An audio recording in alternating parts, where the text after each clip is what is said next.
Hi everybody, welcome back to my channel. My name's Peter. Okay, so it's Saturday, it's video time once again, and I'm going to do something slightly different today.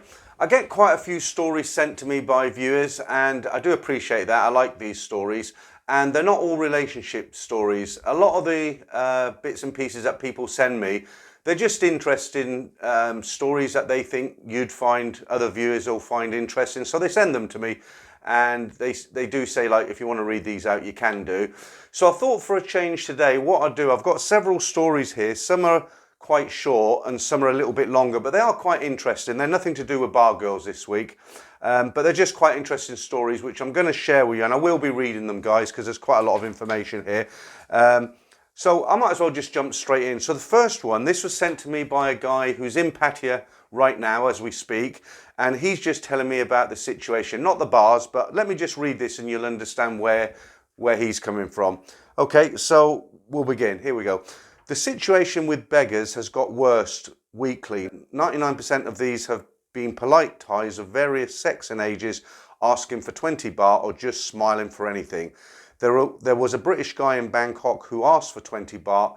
In all of these cases, if I had spare change, I have obliged. Obviously, people are getting quite desperate. Unfortunately, today, a Russian approached me on Pattaya Beach Road, Soi 13/3 or 13/4, said hi, then demanded 100 baht. I said no and walked on. He followed and again demanded money. I said no again. He then stopped in front of me and decided to punch me in the face. Luckily, adrenaline kicked in and I didn't seem too hurt. I'm 5'9", a tubby guy. This guy was about 6'4", and a bodybuilder type, covered in tattoos. Quick decision was that I wasn't going to win a fight, so just walked on and hoped he would give up, which he did. Not the most pleasant experience. Some people are getting desperate. Didn't think I would ever get attacked for £2.50. That's the obviously the exchange rate. So obviously what's happened there is the Russian guys, maybe he's gone on holiday or he just can't get out of Pattaya. His money's gone. He's run out of money and he's got desperate and he's just going around asking for 100 baht. If you think about it, if he gets 100 baht 20 times a day, he's made 2,000 baht, hasn't he? But he sounds like a bit of a thug. Just be careful when you're walking around Pattaya. Okay, here's another good story. The title of this one is called Don't Mess with Immigration. Okay, so I'll just jump straight in again and read it. For my sins, I am the chairman at Hua Hin condo complex and responsible for 76 condos. It's an unpaid job, yet I'm still answerable to the Thai law, the Thai tax authorities, the local council, and God knows who else. In the past, I've had to deal with the death of a resident, the arranging of the clearing up of his body fluids, fights, a leaking roof, people not paying their maintenance fees. The list is endless. Because I have an office on the ground floor and a secretary, tourists and some foreigner owners think we are a hotel reception. It's not unusual for someone who is renting one of the apartments to pop their head around the door and ask us to book a Thai cookery course, or clean their room, pick up their laundry, or ask to use the office phone to call Europe. The most common complaint is that the free, he's emphasised free, internet is sometimes slow and they can't watch Netflix. And what are we going to do about it? Question mark. It's free, for God's sake. I then have to politely remind them office and committee are responsible for the repairs, maintenance of the building, fire regulations, organising annual building inspections, site security and paying the staff. We are not hotel reception. If you have a problem while staying, please contact the condo owner or their agent, not us. Anyway, this week was interesting. We had an email from, let's call him Sven, from Sweden. He asked, would we do him a favour and write a letter on condo headed note paper saying he is the owner of condo 2/302.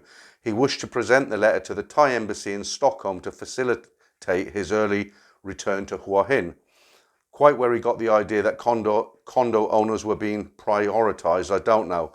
However, I politely suggested that as a condo owner, he must already have the title deeds, and if they happen to be secured at the bank, he should also have what is called the Blue Book, which is a document that also proves ownership and shows that you have a permanent place to stay. You can also use it if you're renting a car, opening a bank account, or dealing with the immigration. He claimed that both of these documents were in his with his Thai girlfriend, and she wouldn't know which documents to send as she didn't speak Swedish or English. This seems slightly implausible. Sensible men don't leave valuable title deeds with girlfriends. With wives maybe, but never Thai girlfriends, not if they have an ounce of common sense. I immediately became suspicious and contacted my secretary to check the Register of Owners, which is a document we have to keep by law, since there is a limit on the percentage of foreigners who are allowed to purchase condos in any one building. Yeah, I think it's 40%. He was attempting to fraudulently gain entry to the kingdom. I managed to stop my secretary. She is very efficient, from forwarding our copy of the email to immigration, and was obliged to point out to Sven that immigration would spot the flaw in his plan immediately, and his fraudulent attempt to fast track his return to Thailand would have probably had him banned from the kingdom for life. Furthermore, if either me or my secretary were implicated in such an activity, we would be aiding and abetting a criminal act. She would likely be jailed or fined, and I would find myself on the next available flight out, probably in handcuffs. Sven has not answered my email. He's gone very quiet. For heaven's sake, don't treat Thai people as idiots. Never ever mess with immigration. So yeah, obviously there's a guy, he's desperate to get back to Thailand. He doesn't want to wait like the rest of us. Okay, here's another story from Pattaya. I'll read this out to you again. We've got two more. Right. A typical hot and sunny morning in Pattaya, and I am up and out for an early swim in the hotel pool. The hotel is excellent and quite close to all the amenities that Central Pattaya has to offer. After my swim, it's my plan to do a spot of sunbathing on the pool deck, a nice relaxing way to start the day. So far, so good. The problem is that after the swim, I began to feel ill. While resting on the sunbed, I was feeling dizzy, and with my temperature rising, I get the feeling I may be in need of some medical attention. So I returned to my room to use the bathroom. Precious minutes ticked by, and I became violently sick and passed out, banging my head on the sink as I fell. After coming around on the bathroom floor, I recognised the symptoms of heart failure and telephoned down to the hotel reception to order an immediate taxi to the Pattaya hospital. Whilst in severe pain, I managed to pull on my shorts and t-shirt, and in a state of distress summoned the lift downstairs, where my taxi driver was already waiting in the lobby. This is where the Thai logic enters the situation. My taxi ride to the hospital was none other than a lady motorcyclist.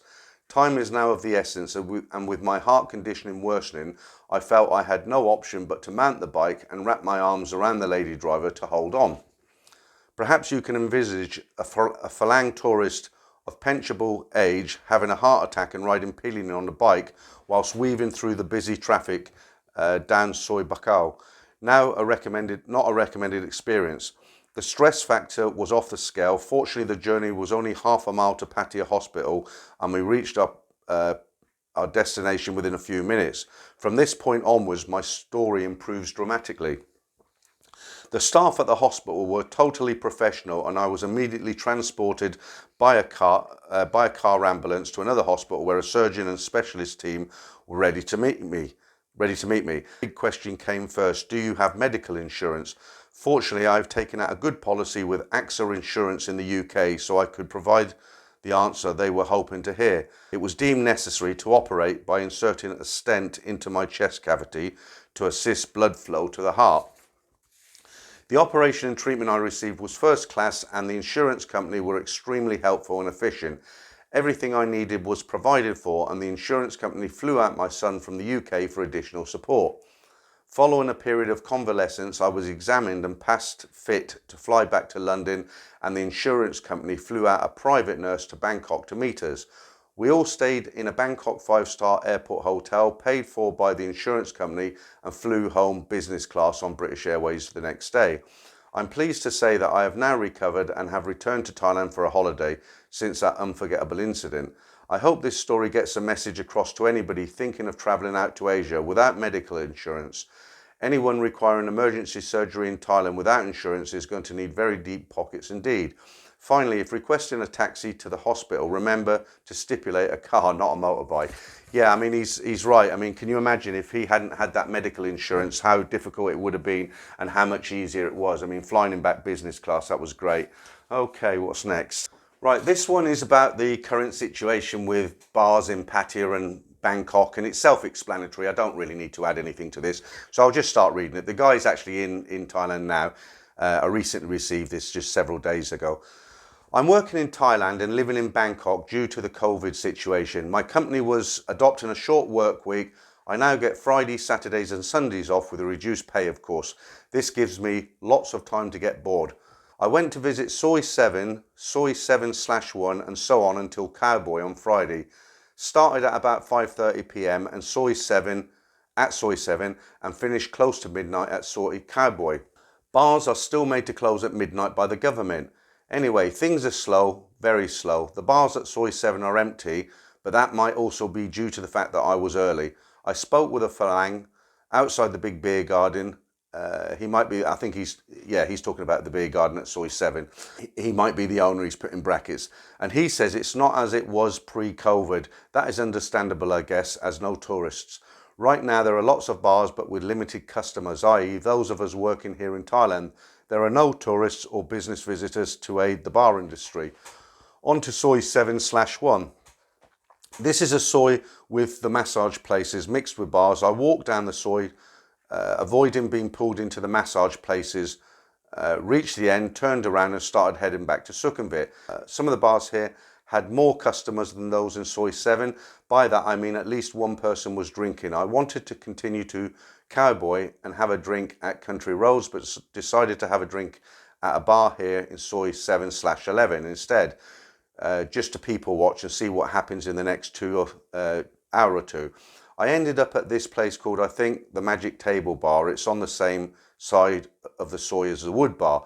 But what caught my eye was a big sign that said, Magic Girls inside. I ended up drinking with a lady and we talked about the usual shop talk. I also asked her about business. I didn't know if this is true. She said the bar opened at noon and I was their first customer. This was at about 6:30 p.m. Seeing as she made about 50 baht per ladies drink, I felt bad, stayed for a couple of hours and bought the girls a few rounds. While I was there was one other customer, but he was drinking alone. The sports bar across the street was doing slightly better. The massage place also across the street was not doing well. I did not see anyone using their services. At Soi Cowboy, it was not like before, not even like midweek pre-COVID. There was a crowd, but not crowded. Along the Soi were more girls and visitors walking.